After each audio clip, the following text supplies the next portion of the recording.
cilik. Niki lho cilik anake kempriyek nek cilik. Lho ngono kuwi sing salah aku apa bojoku? Ya sing salah ki kowe, wong wedok ibarate adah wong lanang ngisi. Nek ora diseni wong lanang mulai iso manak. Sing salah sapa? Sing salah ya kowe. Sing bener. Sing bener bojomu. Lho nek ngono lak kowe seneng bojoku. Astagfirullahaladzim. Innalillahi wa inna ilaihi raji'un. Sing mati sapa rek? Lho kowe kita kandhani kok malah aku mbok darani seneng bojomu. Lho ngaku kok seneng karo bojomu apa mbok kira aku mau ya? Mbok kira aku mau berarti kowe gelem. Lho, bilang kan manusia normal. Ora normal nek kenormalan kowe iku. Oh, maklutso. Maklutso. Maksudmu ngono. Maklutso. Buayamu. Kowe lho kaya cara Jakarta maklutso. Somalo. Maksud lo. Heeh. Maksud lo yudok. Yes. Ngasu kowe. Ngasu piye? Maksud lo yudok. Ayo maklutso. Maksud lo ora so. Lore kowe, aku ki gua. Jakarta ki. Gua ketemu lo. Lodok. Lo iki kowe gua, aku ki gua, goblok ngono. Ngono coba Jakarta. Goblok sik goblok. Goblok gua ngomong sama lo. Ayo maksud lo. Lo ne kowe. Aku ki gua, wah gimana sih lo? Lo gimana? Sik goblok kowe kok. Kita kan sama-sama orang dari Jakarta. Makanya kita nggak bisa ngomong Jawa. Lo macam-macam gak cia dewe. Kamu kok kita-kete. Maklutso. Maksud lo Ki kowe. Aku ki gua. Ngene lho nyok. Wah, goblok ya, Tek. Ngene lho sing tak karep, sing tak kowe tak didono. Kowe kan maksud maklutso iku salah. Salah. Kudune maksud lo. Nah, lo jare kowe. Kowe lo tak arahi. Aku gua. Lah iya kowe gua. Aku juga gua. Ora iso gua nggon kuwi. Goblok ta iki. Ngono kok coba Jakarta. Maksud gua ngomong sama lo, berarti kowe iki lo. Lah kowe ngomong piye, Cek? Aku gua. Maksud apa? Maksud lo. Oh, berarti kowe iki lo, aku gua. Lah iya, kowe ngarani aku lo. Ora iso. Lo ki kowe. Lah iya kowe ngarani aku nyok. Lah iya aku gua. Lah aku rumati sak omah pitu ora bingung kok. Ngadep wong edan kok bingung kok. Aku dhewe ya bingung kok. Ngene lho. Ngomong kan maksud lo. Maksud lo iku kowe lo. Lah kowe sing ngarani. Heeh. Lah kowe sing ngarani aku lo. Aku gua. Aku ngarani aku lho. Iki nesunen cah iki. Kowe kok sing goblok. Aduh. Sik. Jangkrik iku kukumu dawane ra umum. Sirah rek dikruwek. Sing goblok ku kowe. Aku sembarang ora duwe, sing paling duwe ya goblok utok kok. Maksud lo. Iya ya wis mudeng aku. Lah nek aku gua. Gua lo. Gua telek. Ya rebongko cah iki menawa. Kok sing tak karepno kowe mau ngomong salah. Ya. Tak warai. Maksud lo. Lo iku lo.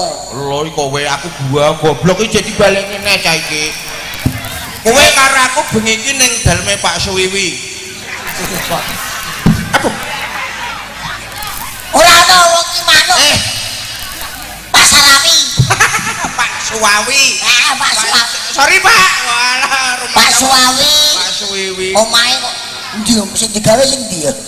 Pokoke nang kono lho, kowe urung roh wonge kowe mesti. Wong ngerti aku. Ngangger mbok titene angger sake mondol-mondol ya kuwi wonge.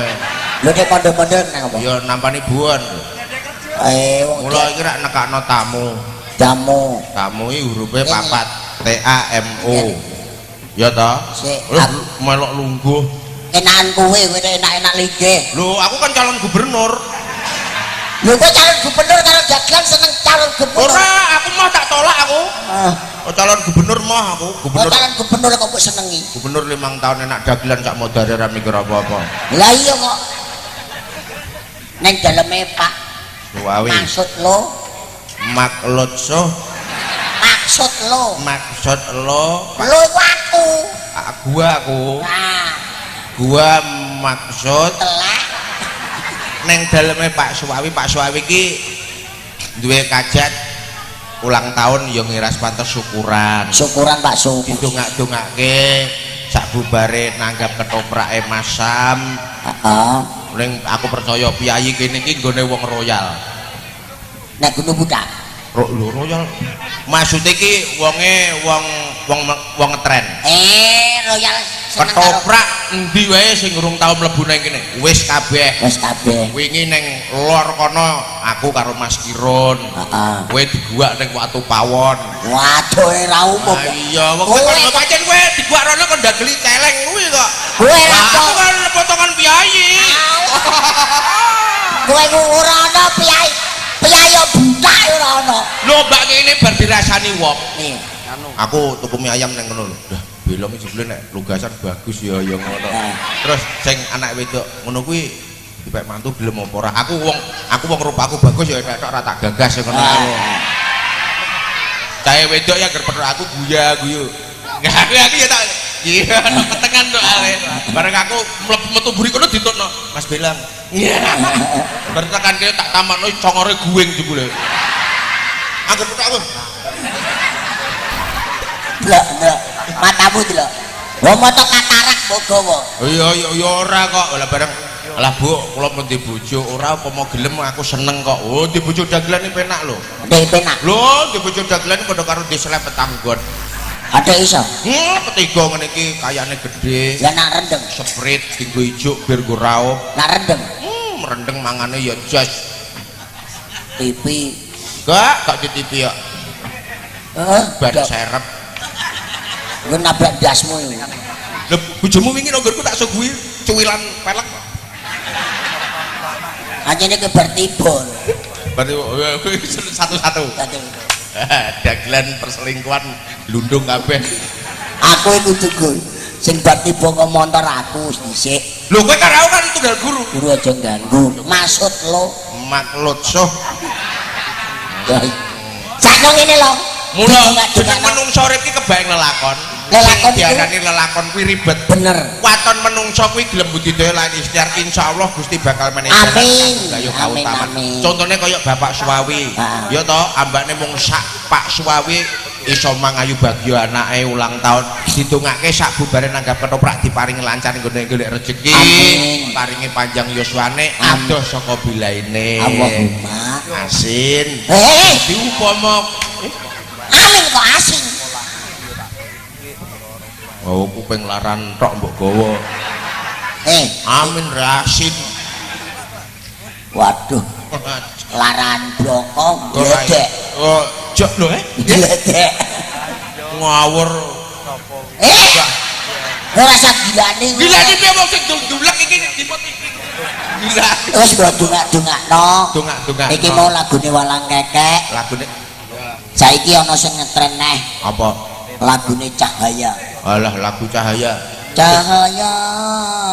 kasih kuwi Sahara gobloke untuk ngrungokne tenanan Cahaya wih Sahara goblok bucek maklud maksud lo Sahara Cahaya sing ngene lho ku teringat hati ku bertabur mimpi kemana kau pergi cinta walabdolin amin gayamu kaya pinter-pinter nyanyi wis nyanyi lho nek kowe nyanyi ra menang sama gua lho iku kowe lho tak jejeki neh lho aku ki gua iya nek perkara nyanyi ra menang karo aku kowe lagumu nek ora iki ora mikir perkara nyanyi aku apa sing tak pikir perkara kowe wingi ana nggonku ora apa utang aja ngisin-ngisin ora soalnya bojoku ngene Cil iki pupung wis nyekeli duite kurangane mbok gawa kowe bojoku njaluk TV sing mereke Kubota tak jeblok dasmu modal tak kandhani kowe tenan bojoku iki wonge aneh tak jeblok dasmu lho kamarku telu ki TV Panasonic ana Sharp ana nasional iki njaluk TV sing mereke Kubota ana merek Kubota iku diesel oh pekok wah pancen janjiranku tak pekok. Iku dipekak. Pekake tangan loro kok ana bulu wonge mendelik ngono kae kok. Iku jenenge ditekak. Tekake kewan lorek-lorek ning jero omah kuwi lho. Tekake sandal kok kayu. Goblok no. Teklek iki lawang kopring lho, Blok. Becek. Ngawur betahi ta wedok sing klumpuk ning gunung Bintang. Ala suwe.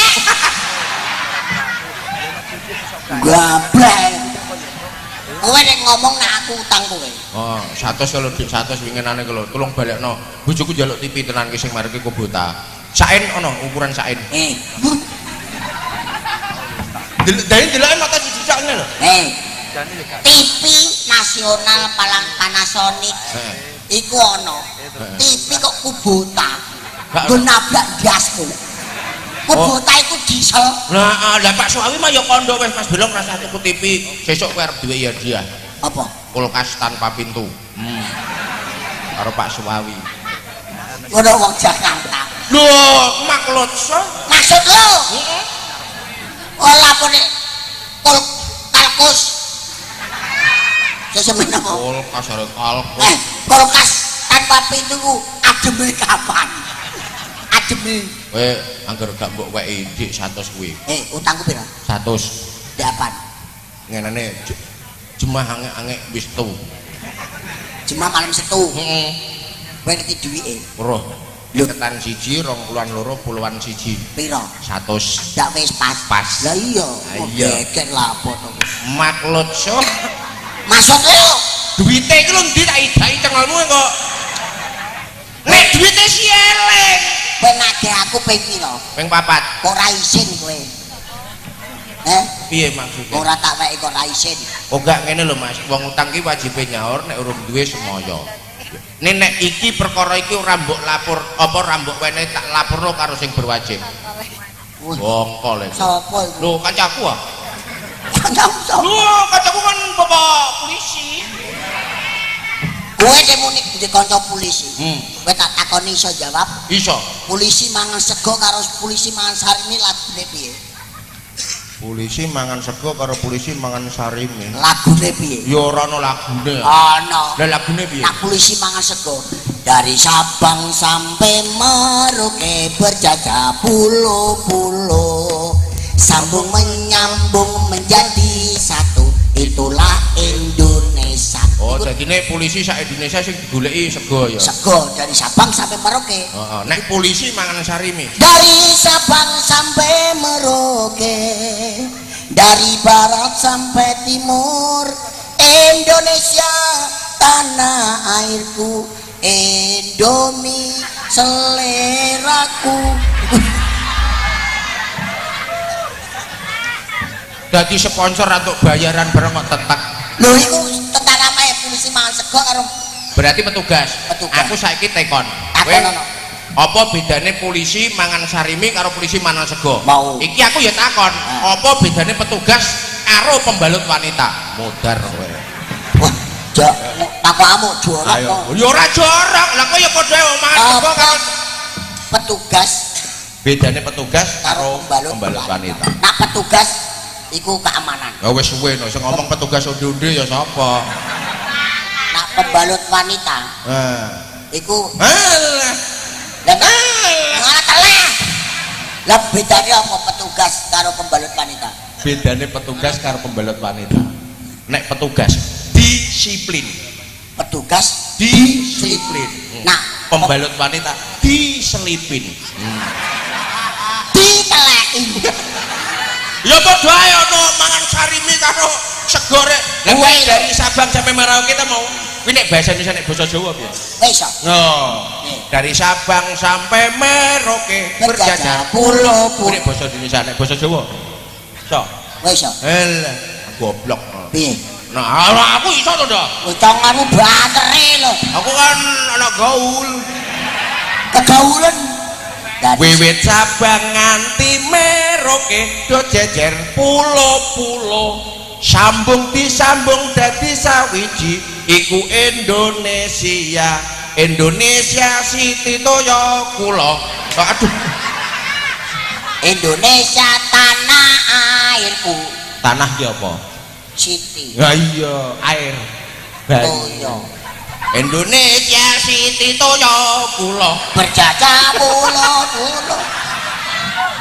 loh weh gaya Kowe masalah utang 100.000 kok iya ngapain lapor lho nek iki nek ora mbok sar tetep tak laporno iso kowe lapor lho lapor nek ra iso anggere teko kantor polisi Pak lapor Kancil ngapusi ora iso kowe lapor polisi keliru omonganmu sekecap kowe langsung dilebokno penjara dhewe mosok ah ngene kowe roh carane wong lapor lho ndak aku yo ngerti ya aku warai lapor kok nek wis aku iso kowe tak laporno ya cah iki piye cah iki lho api-apian lah aku kan sahabatmu karep aku warai lapor kok nek wis aku iso kowe tak laporno penak to yo golekno wong sing ngene iki yo gene lho wong kon marai lapor arek aku dilapor lho apik lho kuwi lho diwarai kok terus dilaporno ngono ya wis kowe aku kondi kondi wah ayo kecut deh kowe kok kana lho bilang dong biar gua paham loh gue nang kono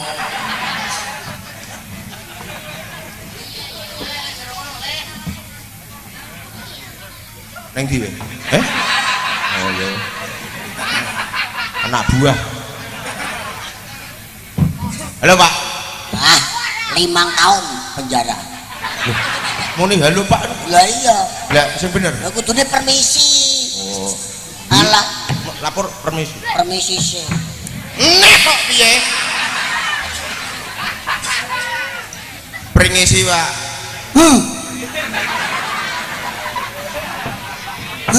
maklotso permisi walah permisi gara-gara sarimi mah lho iki permisi pak mari masuk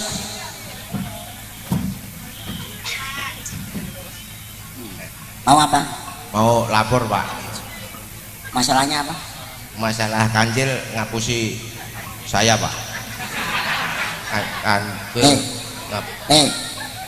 ono bahasa Indonesia itu gaduh-gaduh masalahnya Kancil ngapusi aku pak lho piye Kancil itu menipu pak betul utangnya berapa 100 pak utangnya 100 pak harus dikasih pak siapa yang ngasih Kancil pak lu nggak bisa loh wong utang kan harusnya menyaur pak menyaur wong utang kan harusnya menyaur pak wong utang kan harus menyicil membayar gua pinter lah pak membayar pak pokoknya ra umum tenan ora ono harus membayar pak orang menyaur iya pak itu basa apa menyaur basa Jawa Indonesia pak orang hutang harus membayar apa kalau orang pinjam harus mengembalikan pak betul utangnya berapa 100 pak budek mana pak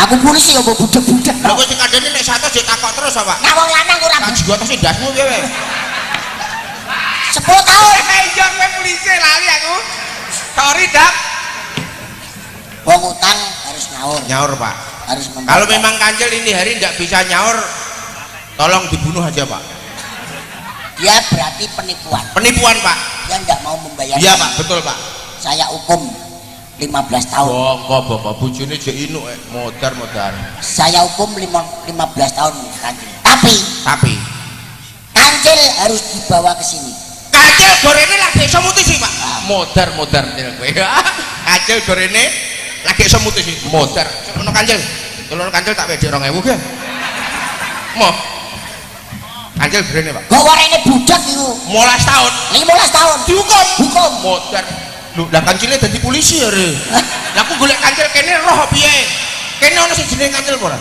ora ono lah aku dadi polisi ra aku kok sing kowe wah kowe dadi polisi ora sangar nah iki lho asli sangar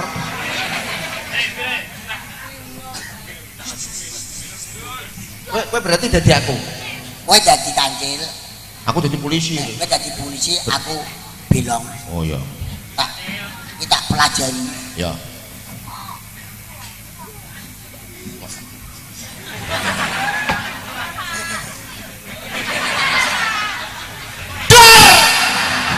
ngajeni petugas cukup 1 kali 2 kali kok agar mlebu mantuk ngajeni kowe iki kuntul apa piye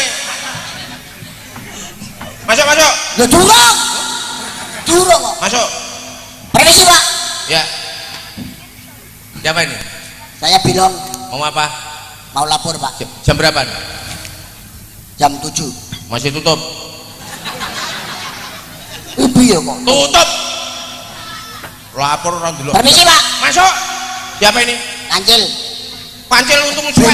Bilong, Pak. Mau apa? Lapor. Jam berapa? Jam 9. Masih tutup. Loh, bukanya kapan? Oh ya, saya seneng wong polisinya aku kok. Permisi, Pak. Masih tutup. Loh, urung kok. Urung lapor. Siapa ini? Oh, Belong ya? Belong. Yang tadi ya? Iya. Oh, iya, iya. Mau lapor, Pak. Mau apa? Lapor. Jam berapa? Jam 12. Wah, tutup. Tak buka. Tak tutup. Tak buka. Tak tutup. Tak inceng. Oh, tak culek ah. Kowe tahu tumor polisi. Tapi ya ana wong lapor nek kejak inceng-incengan polisi lho. Kowe tahu tumor kantor polisi kok tutup. Masuk. Kose. Masuk, Pak. Ya. Saudara Belong datang ke kantor polisi ada keperluan apa? Loh, Bapak kok dini sendirian? Oh iya. Pak Ali? Oh, Pak Ali baru tenis. Oh. Lah Pak Imam? Tugas luar dia. Pak Bambang? Oh, Pak Bambang sakit baruan nggak bisa masuk. Oh, Pak Agus? Lho kowe iki lapor apa sensus penduduk? Lho kancane polisi akeh kok. Kancane akeh nang kene iki tujuane apa kok takokno kabeh? Mau lapor, Pak? Lapor. Bapak polisi ya? Enggak. Apa, Pak? Preman Karangrayong, Dek. Aku petugas. Oh, Bapak petugas? Iya. Pakai bedil, Pak? Enggak. Gulek-gulek. Lho kok ada suwe? Neng dikon petugas ya tetep gawa setol. Pak, pistol. Goblok ya sampe iki kadang-kadang lho. Iku pistol. Wah, pistol. Bapak membawa pistol? Ya. Ada pelurunya, Pak? Ada. Pelurunya apa? Nganu kuwi lho, apa isi ates. Nek kena dadi terus seger ngono lho. Jejeki raiku kok malah jejeki raiku piye? Kok tak jejeki raimu? Loh, pani kowe. Aku kan petugas. Iya. Saya mau lapor, Pak. Iya. Saya melaporkan saudara Kancil. Oke. Kancil mempunyai utang saya 100. burung, Pak. Aku lapor, Pak. Wajo saya tahu, Pak. Data sudah masuk. Aku durung lapor, data sudah masuk. Iki kita sing lapor kok mulek iki. Kancil mempunyai utang saya 100.000. Dia saya tagih. Ya tagih. Apa? Tak tagih, Pak. Iya, tagih. Nah, saya maksud lo, Maklot so. dia tidak mau membayar, Pak.